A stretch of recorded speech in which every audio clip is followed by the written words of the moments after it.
కేంద్రంలో అధికారంలో ఉన్న ఎన్డీఏ కూటమి ప్రభుత్వం విభజన చట్టం హామీలను తుంగలో తొక్కిందని మాజీ రాజ్యసభ సభ్యులు తులసిరెడ్డి ఆందోళన వ్యక్తం చేశారు. ఆళ్లగడ్డ పట్టణంలోని కాంగ్రెస్ పార్టీ కార్యాలయంలో బుధవారం మీడియా సమావేశంలో ఆయన మాట్లాడుతూ కేంద్ర ప్రభుత్వం రాష్ట్రానికి ఇవ్వాల్సింది కొండంత అయితే ఇచ్చింది గోరంత మాత్రమేనని విమర్శించారు. కేంద్రంలో నరేంద్ర మోదీ ప్రభుత్వం అధికారంలో ఉండి 10 సంవత్సరాలైందని, ఇదే 10 సంవత్సరాలు కాంగ్రెస్ పార్టీ అధికారంలో ఉంటే రాష్ట్రం స్వర్ణాంధ్రమయ్యేదని పేర్కొన్నారు. విభజన చట్టం హామీలన్నీ కేంద్రం ఏ ఒక్కటి పూర్తి స్థాయిలో అమలు చేయలేకపోతున్నదని అన్నారు. విభజన చట్టం 90లో రూపొందించిన పోలవరం ప్రాజెక్టు త్వరితగతిన పూర్తి చేశారంటే అది కూడా లేదన్నారు. విశాఖపట్నం, విజయవాడ, తిరుపతి నగరాలలోని విమానాశ్రయాలను అంతర్జాతీయ విమానాశ్రయాలుగా తీర్చిదిద్దుతామని మన హామీ కూడా మర్చిపోయారన్నారు. రాష్ట్రంలో టీడీపీ, వైసీపీ చేతగానితనం వల్లనే ఏ అభివృద్ధి జరగడం లేదని తులసిరెడ్డి విమర్శించారు. కేంద్రంలో అధికారంలో ఉన్న మోదీ ప్రభుత్వం టీడీపీ ఎంపీల మద్దతుతోనే అధికారంలో ఉందన్నారు. ఇప్పటికైనా టీడీపీ నేతలు కేంద్రంపై ఒత్తిడి తెచ్చి రాష్ట్రాన్ని అభివృద్ధి చేసుకోవాల్సిన బాధ్యత వారిపై ఉందన్నారు. రానున్న స్థానిక సంస్థల ఎన్నికలలో అన్ని స్థానాలలో కాంగ్రెస్ పార్టీ పోటీ చేస్తుందని మాజీ ఎంపీ తులసిరెడ్డి ప్రకటించారు. పోటీ చేసేందుకు అభ్యర్థులు కూడా సిద్ధంగా ఉన్నారన్నారు. రాష్ట్రంలో కాంగ్రెస్ పార్టీ బలోపేతానికి చర్యలు తీసుకుంటున్నామని మీడియా అడిగిన ప్రశ్నకు సమాధానంగా తెలిపారు. 2029 సంవత్సరంలో కాంగ్రెస్ పార్టీ అధికారంలోకి రావడం ఖాయమని మాజీ ఎంపీ తులసిరెడ్డి జోష్యం చెప్పారు.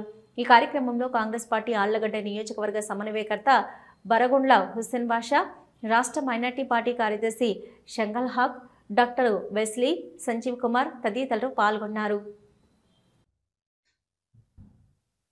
గత ఎన్నికల్లో కూటమి పార్టీలు అధికారంలోకి వచ్చాయంటే ప్రధాన కారణాలు 2. ఒకటి జగన్ ప్రభుత్వ వైఫల్యాలు, రెండవది కూటమి ఇచ్చినటువంటి సూపర్ 6 హామీలు. ప్రజలు నమ్మారు, సూపర్ 6 హామీలను నమ్మారు. నమ్మి ఓట్లు వేశారు కాబట్టి అన్ని సీట్లు వచ్చాయి. అధికారంలోకి వచ్చేసి సంవత్సరం దాటిపోయింది, 14 నెలలు కావస్తుంది.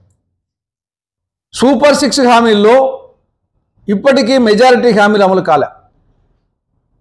ఒకటి, యువతకు సంబంధించి నిరుద్యోగ భృతి కింద ప్రతి నిరుద్యోగికి నెలకు 3,000 రూపాయలు నిరుద్యోగ భృతి కింద ఇస్తామని చెప్పారు. సంవత్సరం దాటిపోయింది, ఇప్పటికీ దానికి అతీగతి లేదు. ఆ విధంగా నిరుద్యోగ యువతను నమ్మించి మోసగించింది చంద్రబాబు ప్రభుత్వం. రెండవది రైతులు. అన్నదాత సుఖీభవ పథకం కింద ప్రతి ఏడాది ప్రతి రైతు కుటుంబానికి 20,000 రూపాయలు ఆర్థిక సహాయం చేస్తామని చెప్పారు. సంవత్సరం దాటిపోయింది, ఒక సంవత్సరం పూర్తిగా ఎగ్గొట్టారు. ఇప్పటికీ ఇంకా మీనమేషాలు లెక్క పెడుతున్నారు, వేస్తాం అంటున్నారు. ఎప్పుడు వేస్తారో అర్థం కాలేదు. ఆ విధంగా రైతులను నమ్మించి మోసగించింది కూటమి ప్రభుత్వం. మూడవది, ఎస్సీ, ఎస్టీ, బీసీ, ముస్లిం మైనారిటీలకు 50 ఏళ్ళకే పెన్షన్ ఇస్తామని చెప్పారు. దాని ప్రస్తావనే లేదు. నాలుగవది, ఆడబిడ్డ నిధి. 19-59 సంవత్సరాల మధ్య ఉన్న ప్రతి ఆడబిడ్డకు నెలకు 1,500 రూపాయలు ఇస్తామని చెప్పారు. ఆడబిడ్డలను మోసం చేసింది. ఏదో ఉచిత బస్సు ప్రయాణం వచ్చేసి రేపు ఆగస్టు 15 నుంచి అంటా ఉంది. దానికి ఎన్ని కండిషన్లు పెడతారో. అదేవిధంగా ఇటీవల ఈ యొక్క విద్యార్థులకు వచ్చేసి విద్యార్థుల తల్లికి వందనం కింద కొంత వేసినట్టు ఉంది, కొన్ని షరతులు విధించినప్పటికీ. కాబట్టి మెజారిటీ దీంట్లో యువతకు సంబంధించి, రైతులకు సంబంధించి, ఎస్సీ, ఎస్టీ, బీసీ మైనార్టీలకు సంబంధించి, ఆడబిడ్డ నిధి, ఇవన్నీ ఇంకా అమలు చేయలేదు. కాబట్టి సూపర్ 6 హామీల అమలులో కూటమి ప్రభుత్వం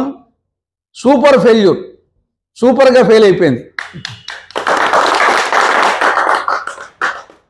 హలో, నంద్యాల న్యూస్ 10 మీ చుట్టూ జరిగే సంఘటనల్ని మా దృష్టికి తీసుకురావాలి అనుకుంటున్నారా?